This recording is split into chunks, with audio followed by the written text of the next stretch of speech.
સરકાર દ્વારા હીરા ઉદ્યોગના રત્ન કલાકારોના બાળકો માટે જે શિક્ષણ સહાય યોજના જાહેર કરી હતી, જેમાં સુરતમાંથી 26,000 જેટલા ફોર્મ નામંજૂર કરવામાં આવ્યા છે.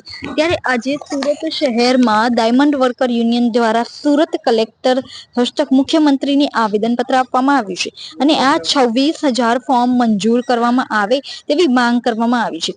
હીરા ઉદ્યોગમાં મંદીના કારણે રત્ન કલાકારોના બાળકોનું શિક્ષણ કાર્ય પ્રભાવિત ન થાય તે હેતુથી ગુજરાત સરકાર દ્વારા ખાનગી સ્કૂલોમાં અભ્યાસ કરતા રત્ન કલાકારોના બાળકોને 13,500 રૂપિયાની શિક્ષણ સહાય પેકેજની જાહેરાત કરવામાં આવી હતી, જેમાં સુરતમાંથી અંદાજે 76,000 ફોર્મ ભરાયા હતા, જેમાંથી 26,000 ફોર્મ નામંજૂર કરવામાં આવ્યા છે.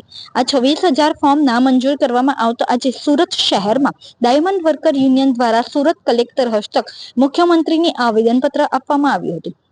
વિવિધ બેનરો સાથે આવેદનપત્ર આપી આ 26,000 ફોર્મ મંજૂર કરવામાં આવે તેવી માંગ કરવામાં આવી હતી. ડાયમંડ વર્કર યુનિયનના પ્રમુખ ભાવેશ ટાંકે જણાવ્યું હતું કે ગુજરાત સરકાર દ્વારા જે શિક્ષણ સહાય રાહત પેકેજ જાહેર કરવામાં આવ્યું હતું, એ શિક્ષણ રાહત પેકેજની અંદર સુરત ખાતે 74,000 કરતા વધારે ફોર્મ ભરવામાં આવ્યા હતા. 47,000 રત્ન કલાકારોના 50,000 ફોર્મ પાસ કરવામાં આવ્યા છે, પરંતુ 26,000 ફોર્મ રિજેક્ટ કરવામાં આવ્યા છે. એ 26,000 ફોર્મને ફરીથી પાસ કરવા માટે આજે ગુજરાતના મુખ્યમંત્રીને સુરત કલેક્ટર મારફતે અમે આવેદનપત્ર આપવા આવ્યા છે.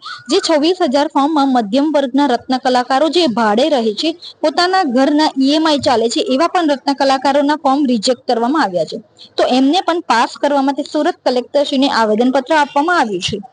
જો અમારી રજૂઆત નહીં સંતોષાય તો સરકારને ખબર જ છે કે ડાયમંડ વર્કર યુનિયન અને રત્ન કલાકાર ભૂતકાળમાં આંદોલન કરેલા જ છે. ધરણા, રેલી, પ્રદર્શન જે કાંઈ કરવું પડશે અમે કરવા તૈયાર છીએ.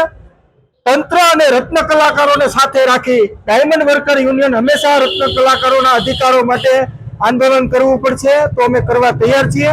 પરંતુ સરકારને એક મીઠો ઠપકો એ પણ આપવા માંગુ છું કે આવનારા સમયની અંદર સ્થાનિક સ્વરાજની ઇલેક્શન પણ છે અને આ રત્ન કલાકાર છે કે સમગ્ર ગુજરાતની અંદર વર્ચસ્વ ધરાવે છે, તો એ પણ તમારે ધ્યાન રાખવું જોઈએ. આ 26,000 અરજીઓ તમારા માટે કેટલીક લાભદાયક છે એ તમારે ધ્યાન રાખવું જોઈએ. વધારે કઈ કહેવા માંગતો નથી.